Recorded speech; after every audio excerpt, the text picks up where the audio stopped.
trends in the seats, TV ratings, when you throw it all together, NFL players, it's tough to top this one. Is this objectively the greatest rivalry in sports? I haven't been to anyone that's better. Certainly in college football, I think there's very little argument there. You could say that in terms of people who watch this game, care about this game, the money that surrounds this game, whether that's to players, obviously, but TV ratings, everything. I mean, you can't ask for much more. And obviously, I think the most important is what people feel about this and the way people think about this game 364 days out of the year to get to that 365th day. It's been a special rivalry since the very beginning. And it's one of those games that matters every single year, no matter what. And the stakes are always big, and they are again this year. I am pumped for this game. I don't like the week leading up to the game, especially now that it falls on Thanksgiving. But I love the game itself, and I love the fact that this rivalry A exists, and B that it's two programs that are so successful pretty much year in and year out, and have a lot of dislike for each other, but also a lot of respect for each other at the same time.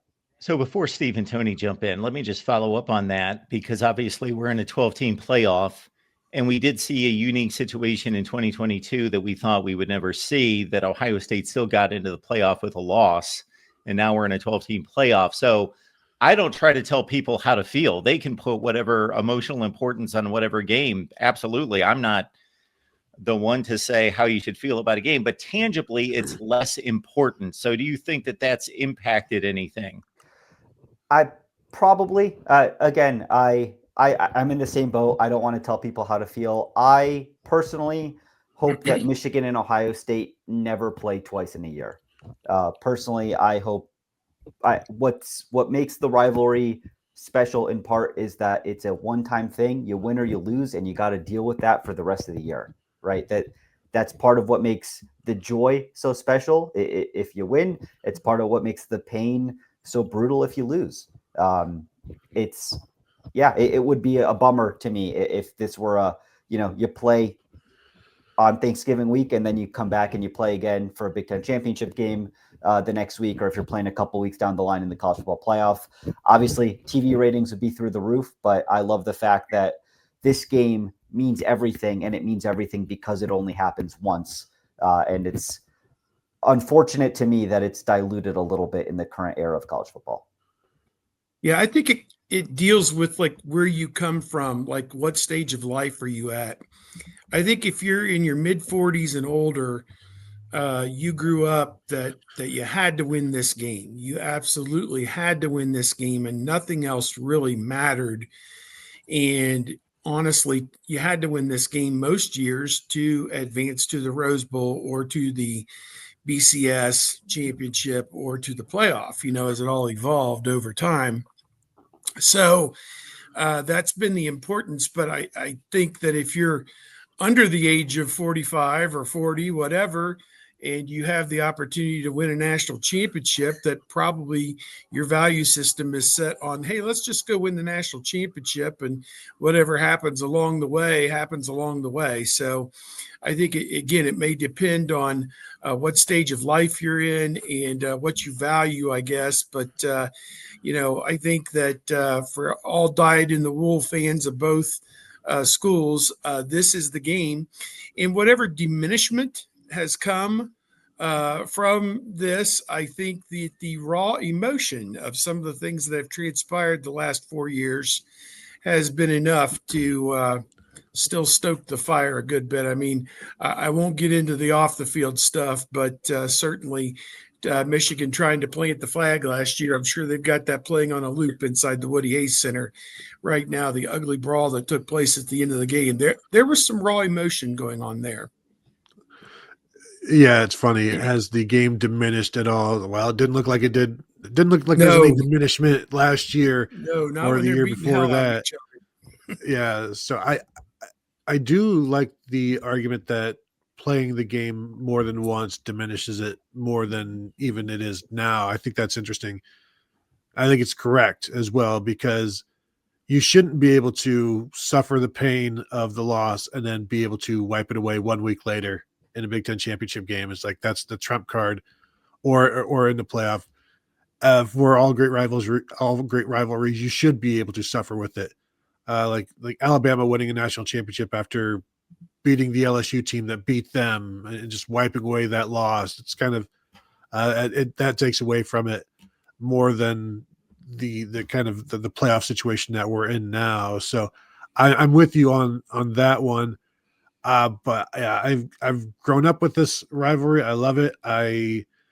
Steve, you're talking about the need to win it. When I was in college, 95, 96, 97, all seasons ruined by Michigan. And if that happened this year or like now, it's like, well, it's another loss. Yeah, it not hurt. really It ruined. sucks. Yeah, and you can keep on going. And I think for generations, there are both sides. Have a meeting on Monday and go win the national championship. Well, and that's the other thing I think with this one.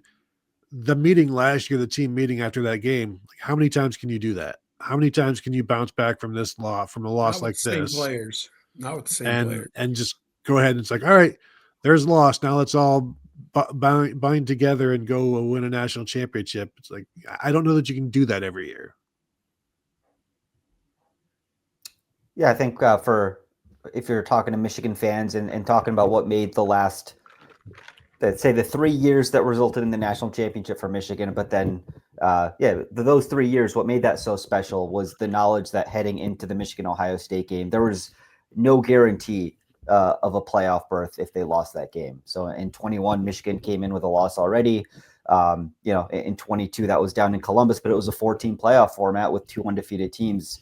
If I recall correctly, you just didn't know if you were going to make the playoff in a 14 format. And then 23, given the off the field stuff, there was just a lot riding on that. And again, 14 playoff, very limited entry into that national championship field. So I think that kept the stakes as high as you could ask for.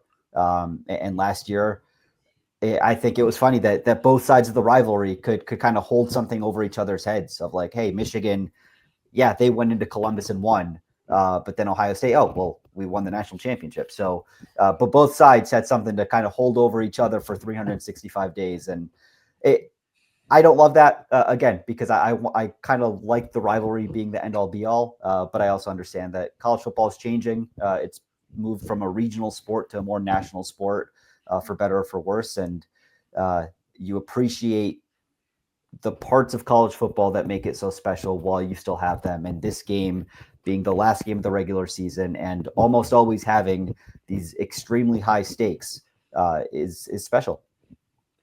I would be okay with a second matchup in a year if it's for the national title. Like say the end all be all, then it's like, okay, that trumps all. And also I think there's just as much opportunity to beat a team for the second time in a year. That's never been done. And then that's also some kind of bragging rights that good luck topping that one. You beat Ohio State or Michigan for 2 times in a year and also walk away with the national title.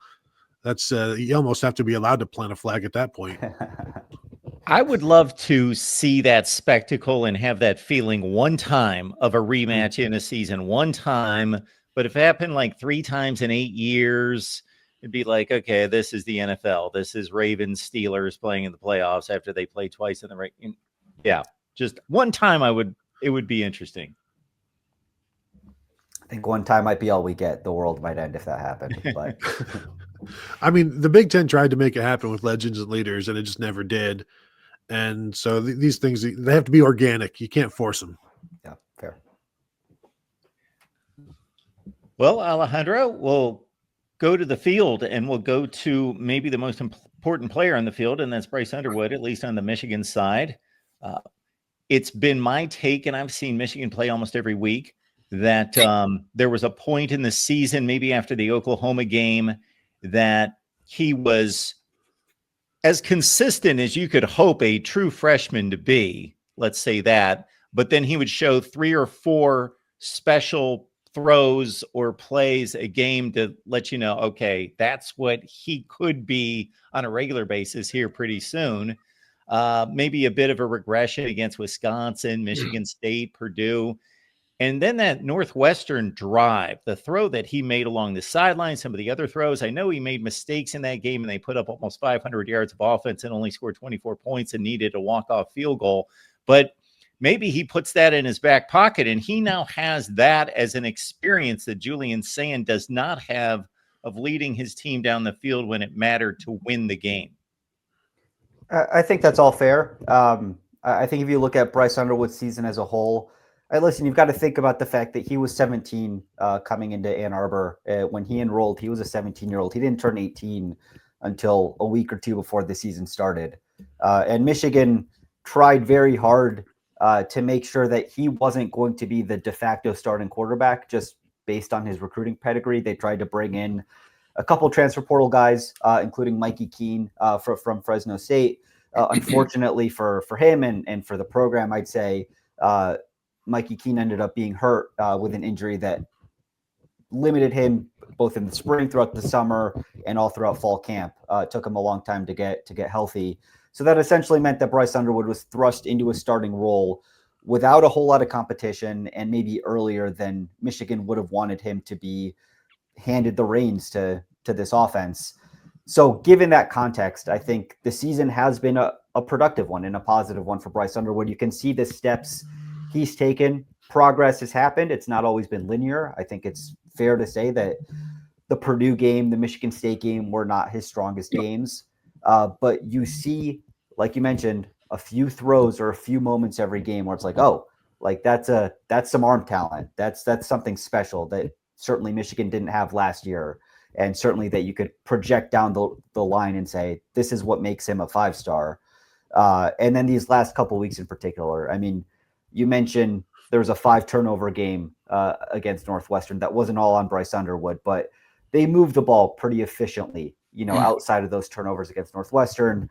And then certainly the Maryland game, one of his cleaner performances, one of his more, complete 3.5 quarter performances, because he got to sit the end of the game.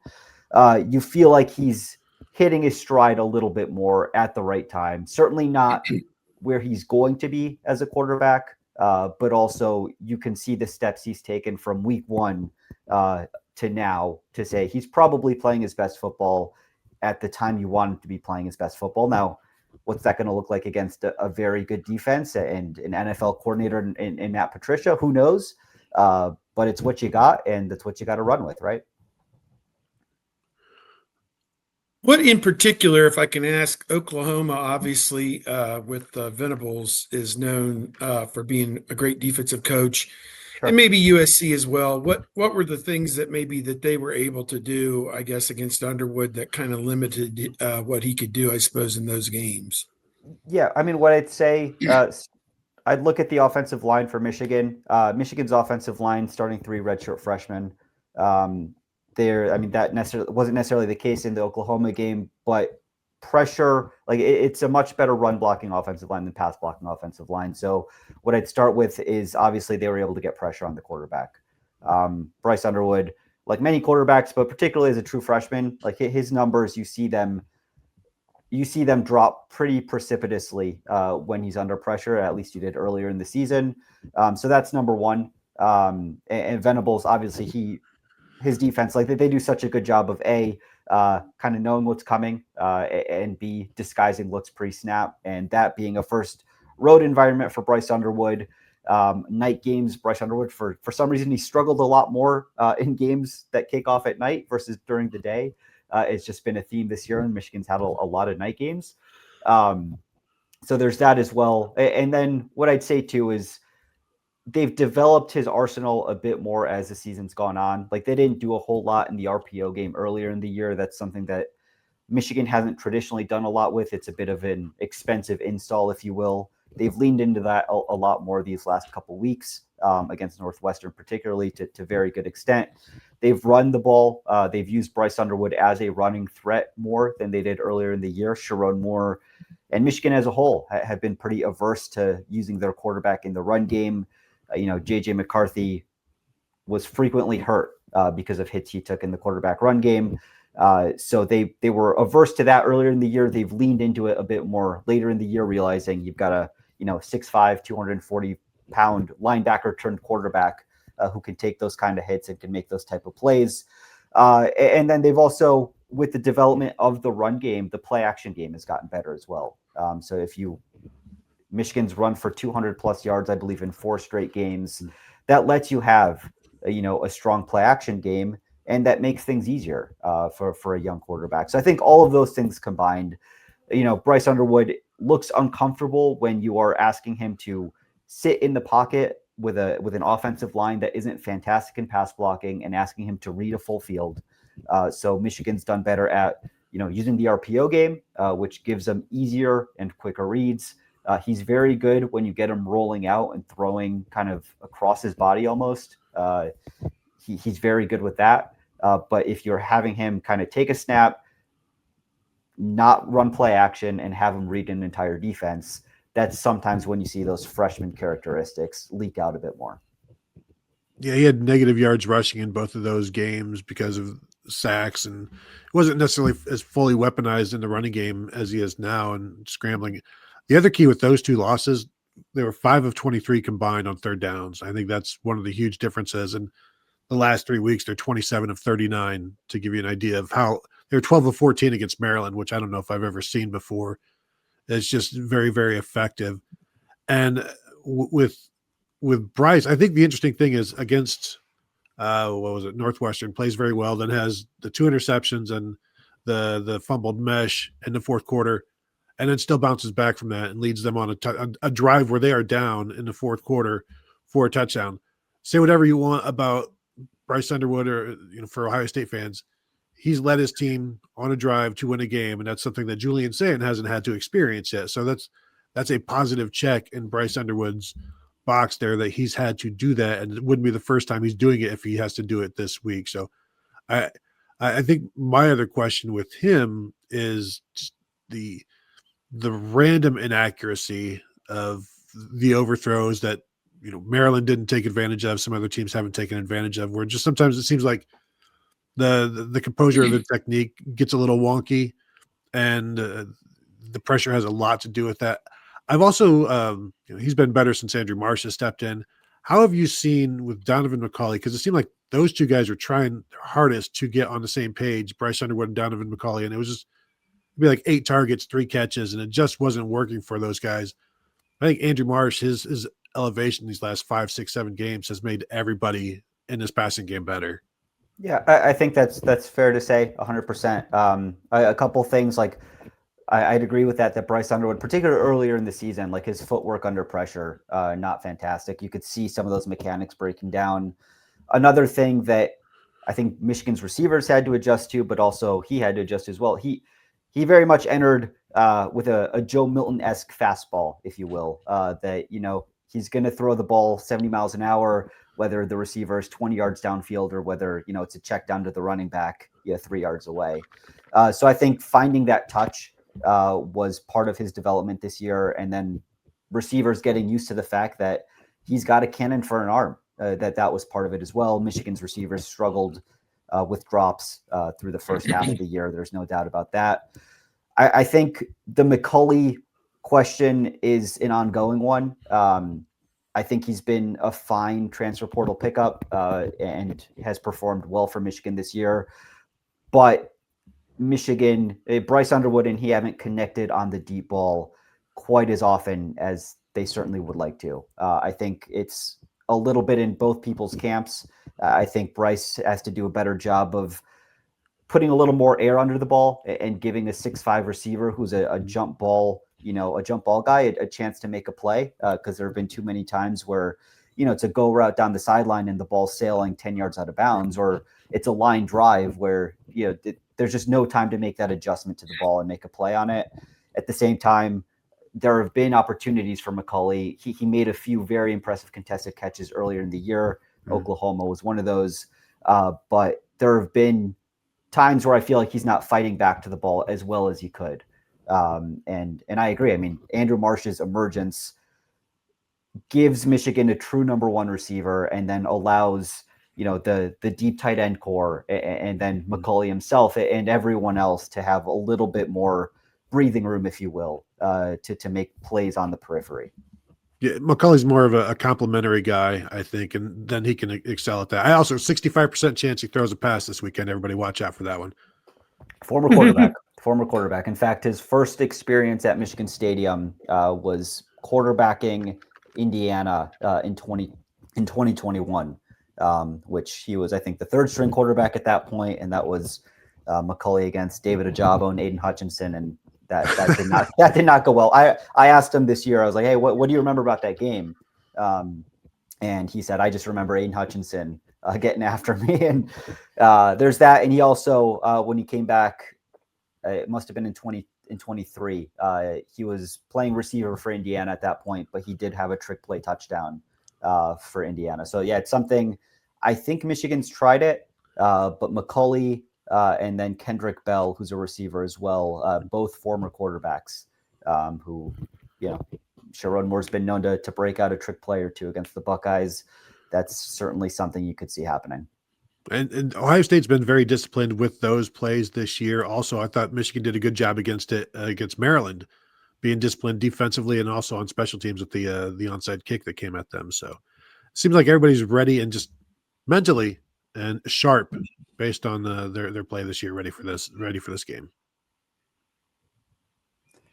Yeah, to Tony's point, Michigan has been unimpressive on the scoreboard against, will be kind, mid-level to lower-level Big Ten teams, Purdue, Wisconsin, et cetera, down the line. And then last week, is it fair to say that they put together their most complete game pretty much of the season, excluding Washington, of course. That's the outlier in regards to good opponent, convincing win. Yeah, I mean, I think Maryland's defense is exactly what Michigan would want to face. Maryland, two freshman defensive ends who are talented, but still freshmen, defensive tackles who aren't really anything to write home about at this point. Like it's a defense that basically every Big Ten team for the last 7 games has been able to run all over. And Michigan was able to do so with its third string running back, breaking 100 yards without too much of an effort there. So listen, when Michigan can get its offense moving the ball consistently on the ground, it's going to look good. And they're going to lean on that and then find plays in the passing game. So I think Maryland being what it is made it easy for Michigan to put up a lot of points and to have a day that looked very successful on the ground. And just offensively as a whole. So certainly if you're Michigan, exactly what you want before Ohio State, have a game where you feel like everything's clicking.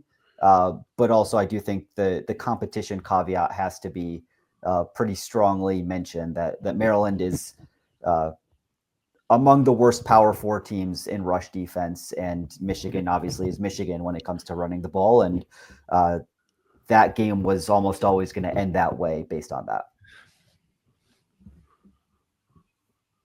How about their defense? A lot of talk about how that unit has kind of grown over the course of the season and that they've got some really good budding stars, I guess, on that side. And Ryan Day said that all 3 levels complement one another very well. Just what's a thought about the Michigan defense, maybe their growth over the 11 game schedule? I think it's a bit similar to last year, at least in terms of the growth that you've seen throughout the year. I think, listen, last year, Wink Martindale was a first-year college coordinator, first year at Michigan. I think you saw him kind of throughout the year understand the differences between, coordinating and coaching a college unit against college offenses, college hash marks, all of that compared to the NFL. And I think Michigan fans hoped like he would take those lessons, apply them to this year, and that Michigan would be able to kind of hit the ground running from week 1. Kind of felt like he had to relearn that for a second straight year. What I'll say about this defense, it is talented. It does not have the same top level talent as Michigan had last year. I mean, as Ohio State learned, down in Columbus, like Michigan had 2 of the best, if not the 2 best defensive tackles in college football. And when you can start a defense with that, you can make the rest of it look pretty good, no matter kind of who's back there. Michigan has solid defensive tackles, not elite. Michigan has, I'd say a solid to good secondary, but I wouldn't say that there's the elite top end talent at the key positions.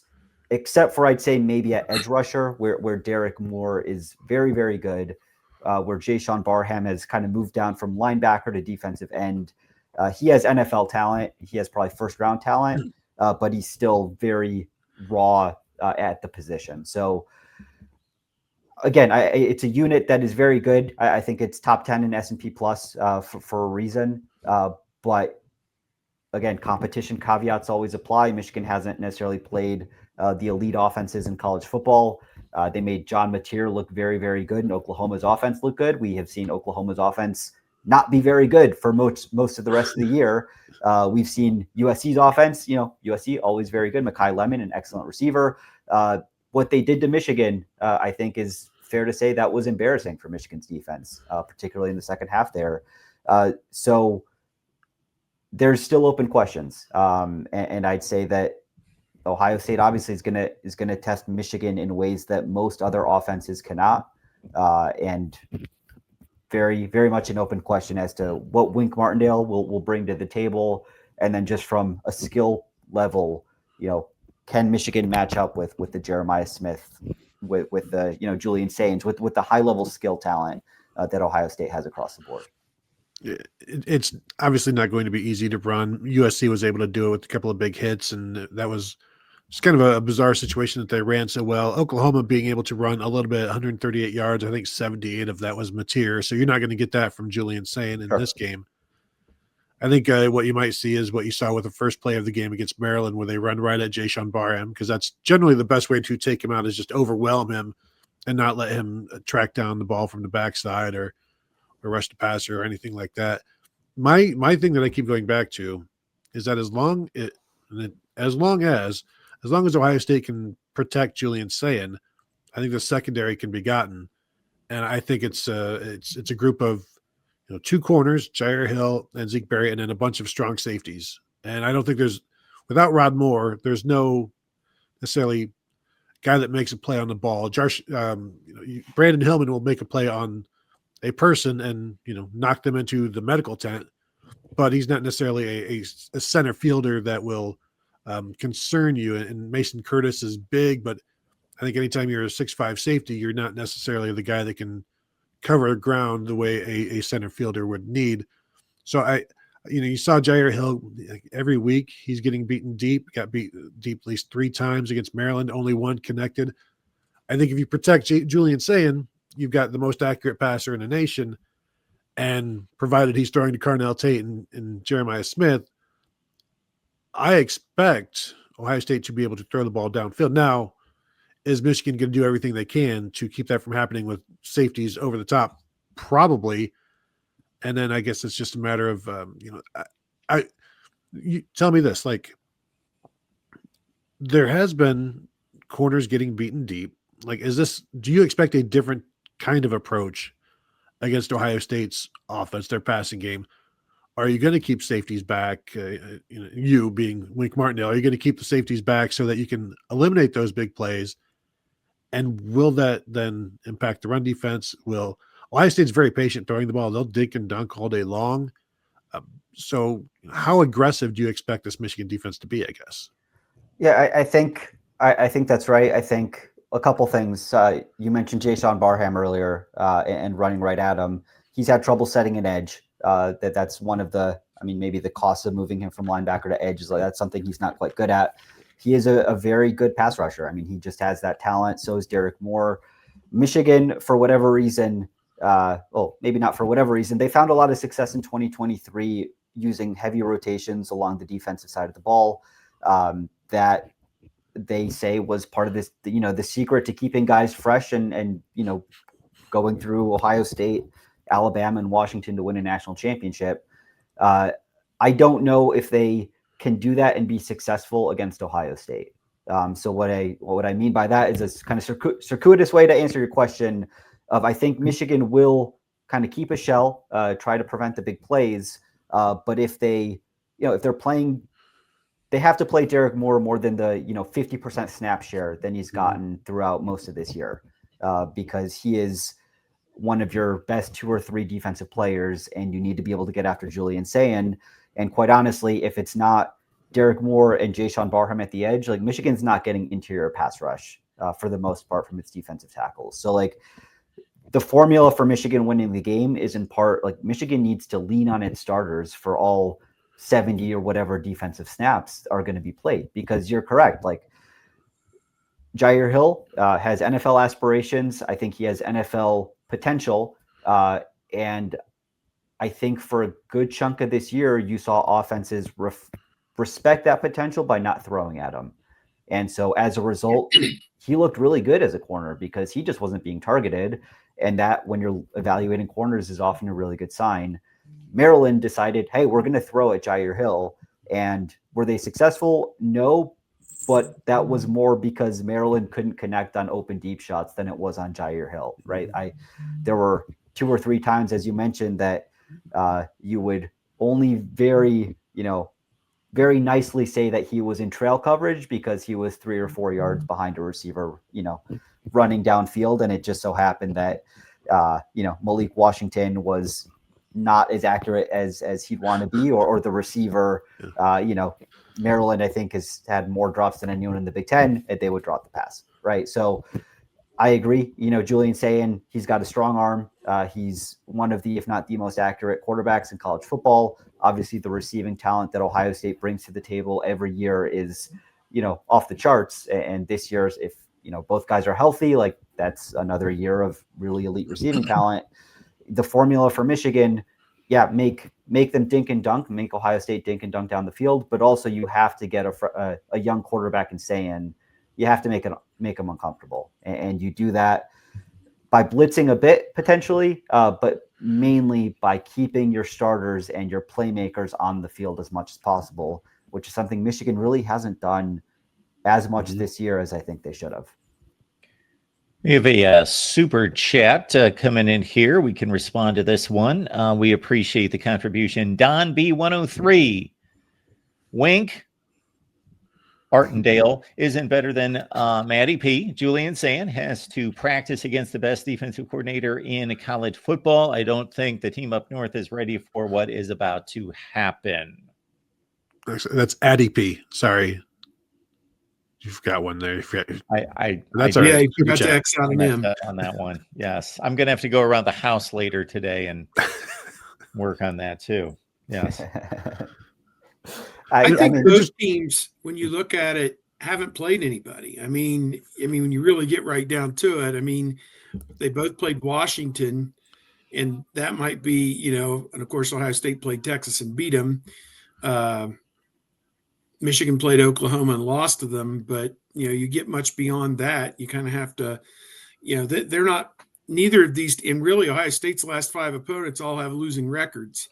So it's kind of like, you got to turn it back on here in week, 12 to play a competitive game. And, which team's going to be able to do that? Obviously, Michigan was tested 2 weeks ago by Northwestern, but again, that's not a top 10 team either. So to me, I think that's a factor in this game, is which team is ready to up its game to meet the challenge here.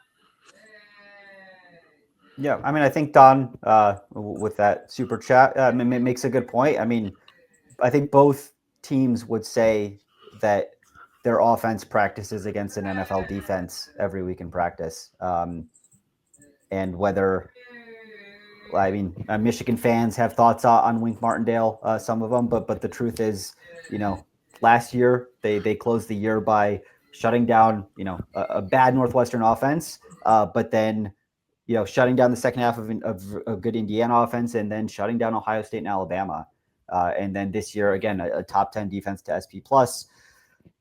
It's a good defense. Is it a great defense? We'll maybe find out on Saturday, and then in whatever happens in the postseason for Michigan. But the reality is, Michigan's defense is good. I don't want to sit here and denigrate it too much. It is very possible that Ohio State's able to move the ball on them, because Ohio State has a very good offense and elite skill position talent, and players make plays in games. But listen, Michigan, as Ohio State has been, they've been watching each other all year long. Michigan staff has been watching Ohio State's offense all year long. they know the tendencies. Ohio State's going to come out with tendency breakers. Michigan's going to come out with tendency breakers. Like, that's what you do in these games.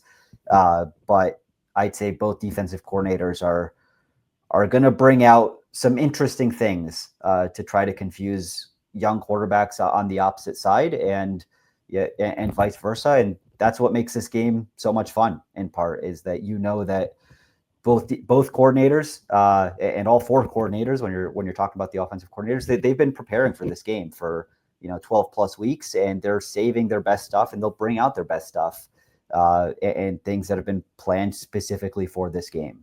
And it's going to be fun to watch. Defensive coordinator, as Michigan fans got to see when Jim Harbaugh would just keep bringing in guys from the Ravens to run the defense, and the effect and the impact that it can have on opposing offenses who don't see stuff like that every day. Let's hit the super chat, and then I would like to bring up injuries and how they may impact play calling and approach.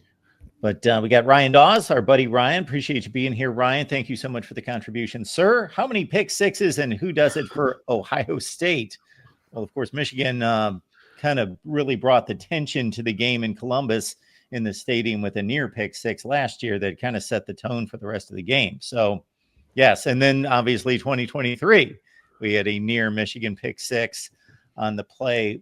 Was that Will Johnson? That was Will Johnson. Yep. Yeah, that on Marvin Harrison when he broke inside and took it to about the 5-yard line. So, yeah, obviously that could be decisive. Yeah, I'll say Michigan's almost thrown two in the last 2 weeks. There was one that Northwestern brought down into the deep red zone, and then one that was not an interception, but I think was not an interception against Maryland because that defensive back had eyes for the end zone as he was breaking for that ball. And yeah, so there's certainly a possibility. Bryce Underwood, for the most part, has been pretty good at, not putting the ball into harm's way. But, as we just talked about, it's an elite Ohio State defense with elite secondary talent, very good pass rushing to elite pass rush. Like, there's just elite across the board there on that defense and a lot of experience. And as was just mentioned, a former NFL coach and coordinator who's spent a lot of time figuring out how to confuse the picture for someone who's making his 12th collegiate start. What is the last pick six in this game? Is it Malik Hooker against Wilton Spate in 2016? I think it's got to be. Yeah.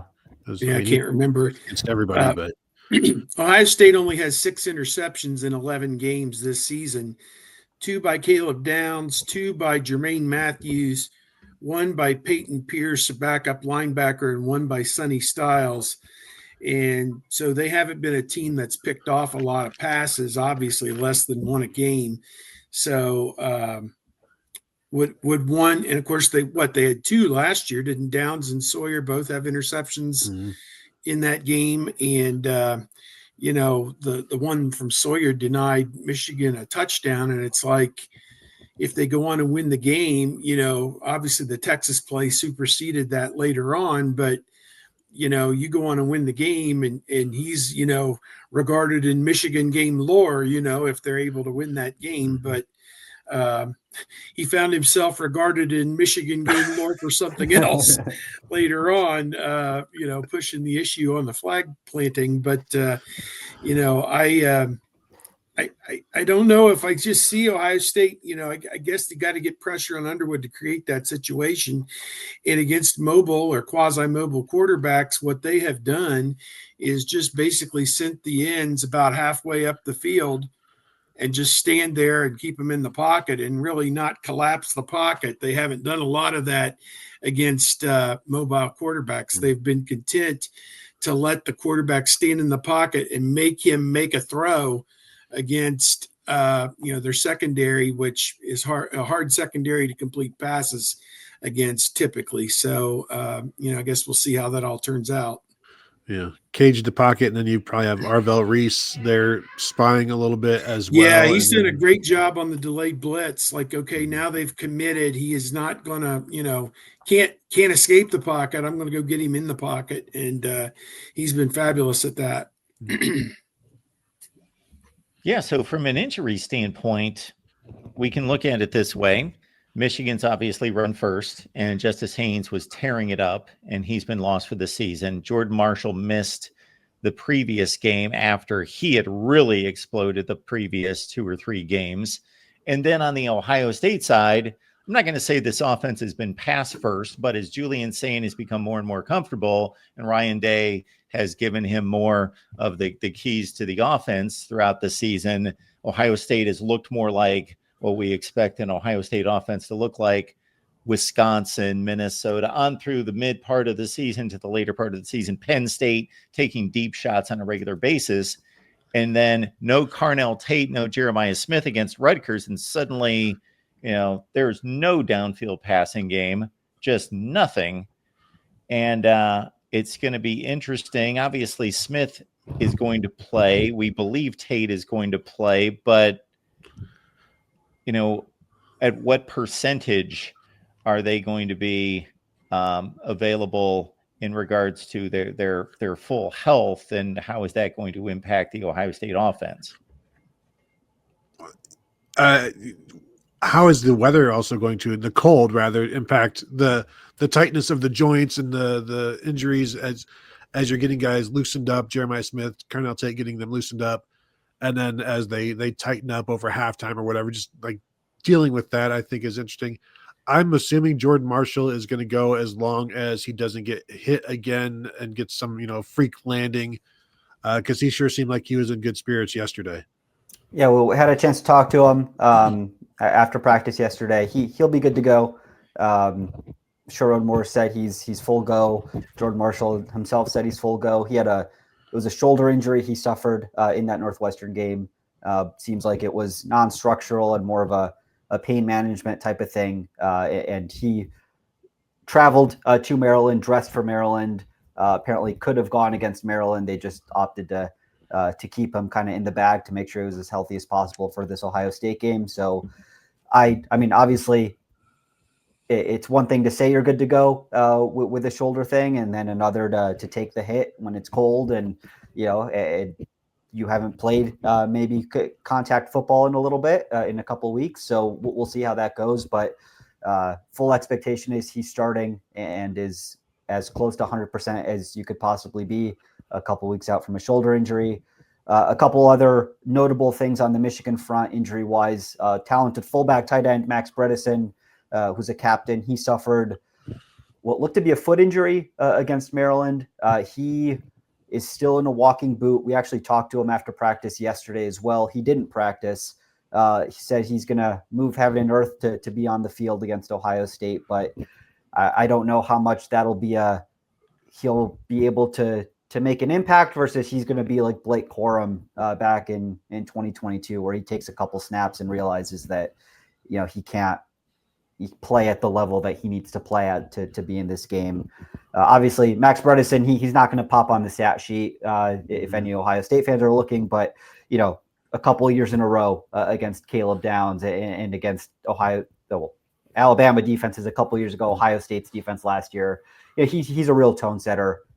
He's a true fullback, and it would be both from an X's and O's standpoint, but also just from an emotional and, program identity standpoint, a bummer for Michigan and a detriment to Michigan if he can't go and if he's not close to 100%.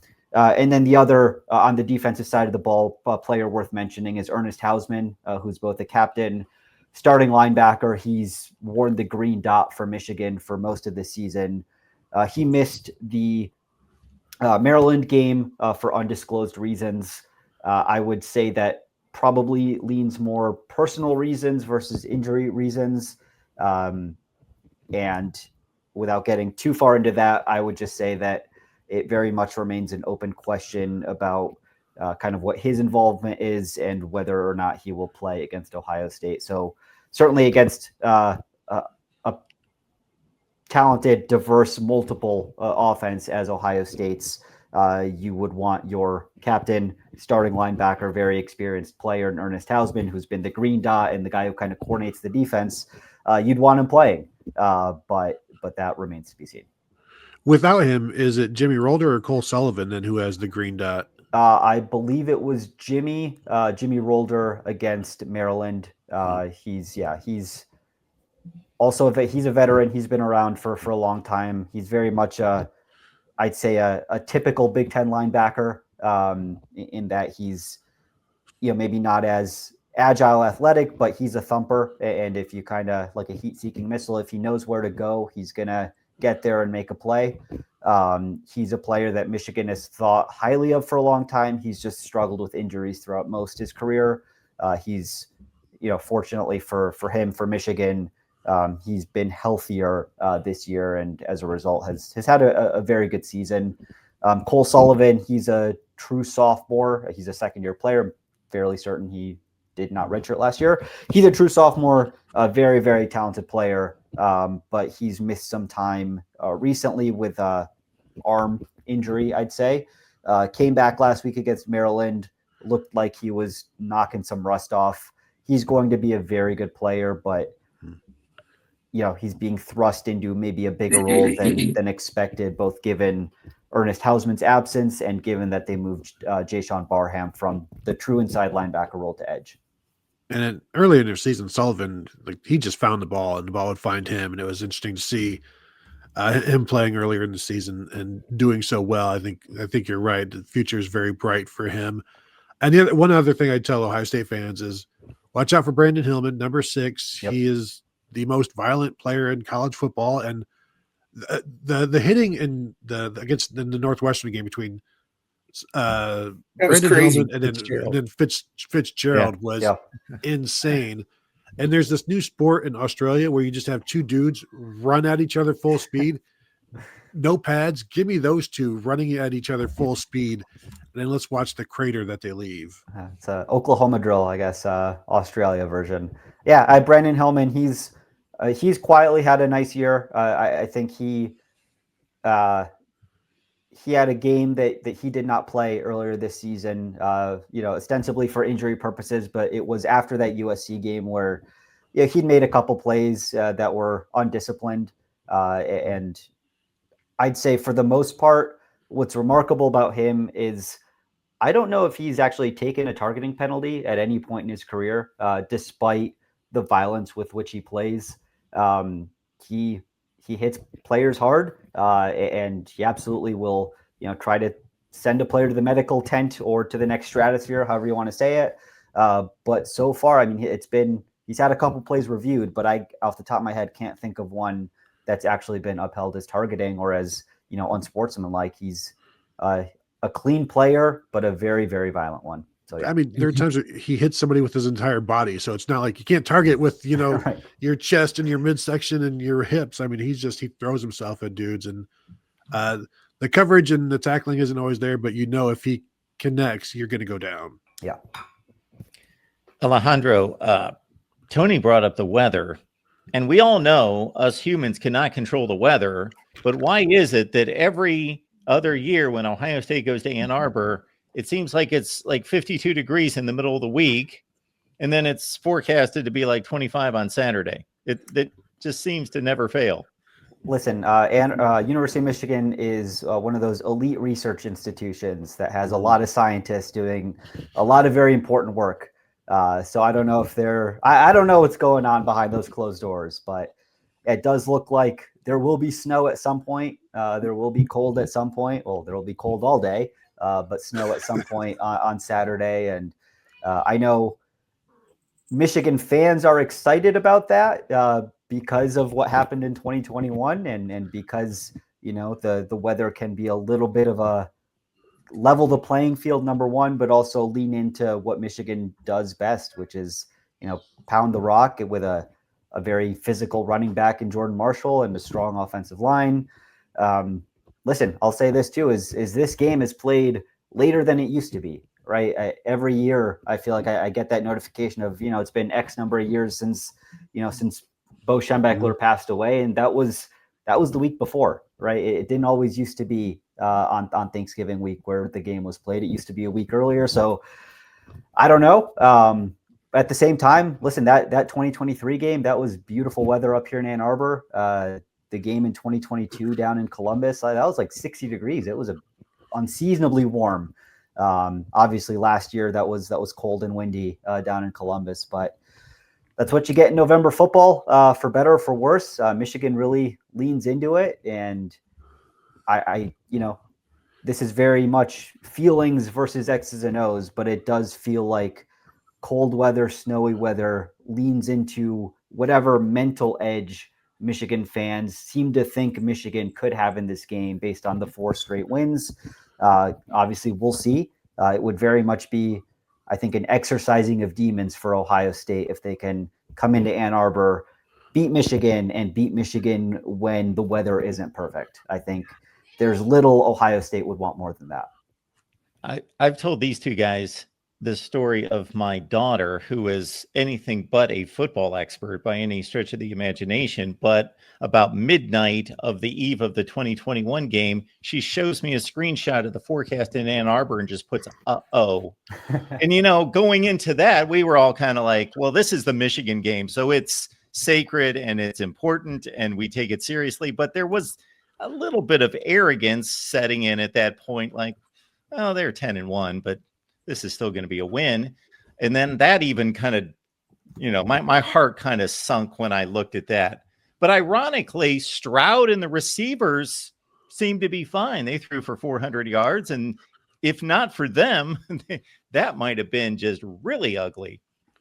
Yeah, it wasn't the offense that lost them the game in 2021. It was a defense that had about 2 NFL players on it that lost them that game. And I know everybody likes to talk about the blowout, but it was a 1-score game with 3 minutes to go. And so, yeah, it was the same with the 2022 game, which was a 1-score game with about 7 minutes to go. So these games have been close despite some of the final scores. And then, of course, they've been close with the final scores the last 2 years.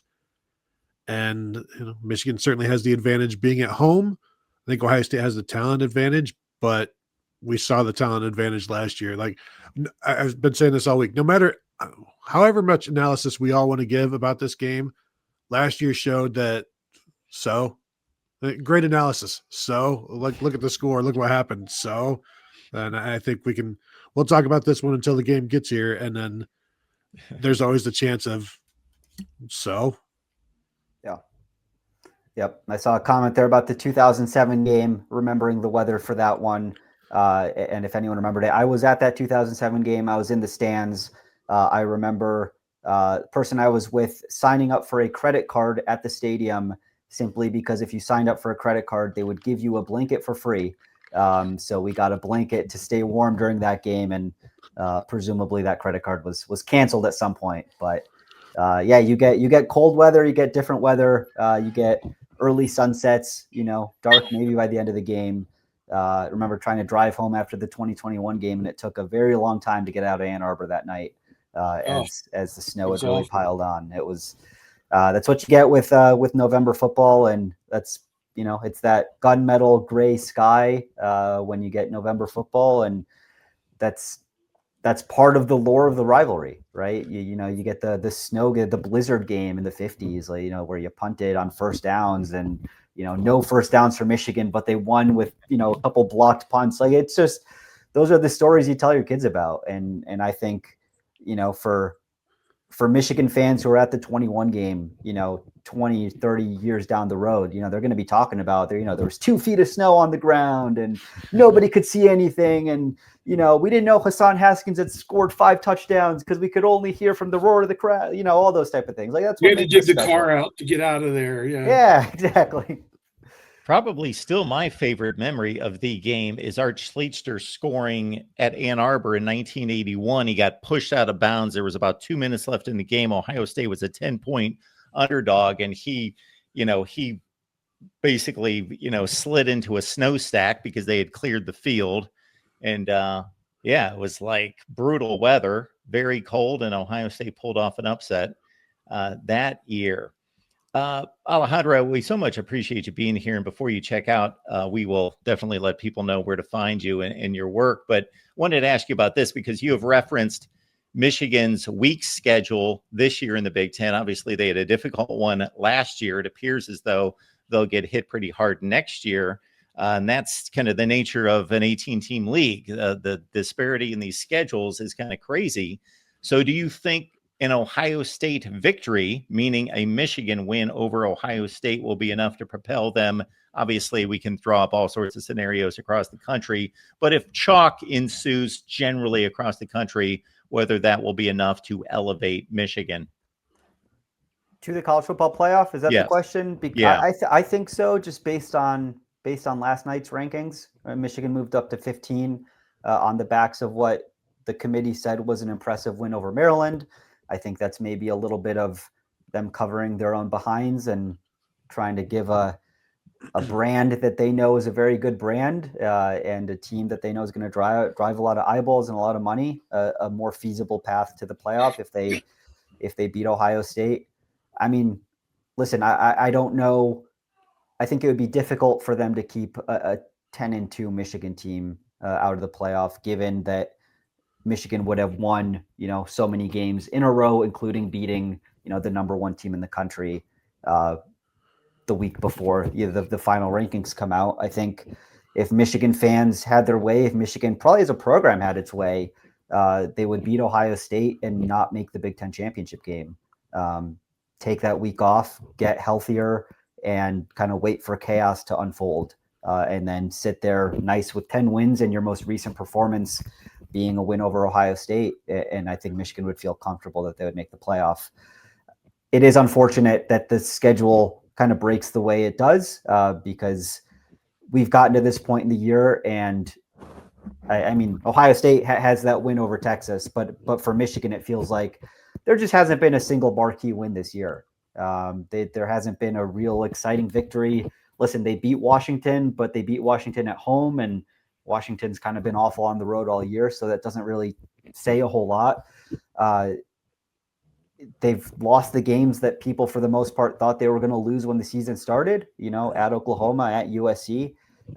And so we've gotten to this point in the year where they've kind of played to expectations, and it's kind of unfortunate that the year's kind of been a dud, at least schedule-wise and results-wise.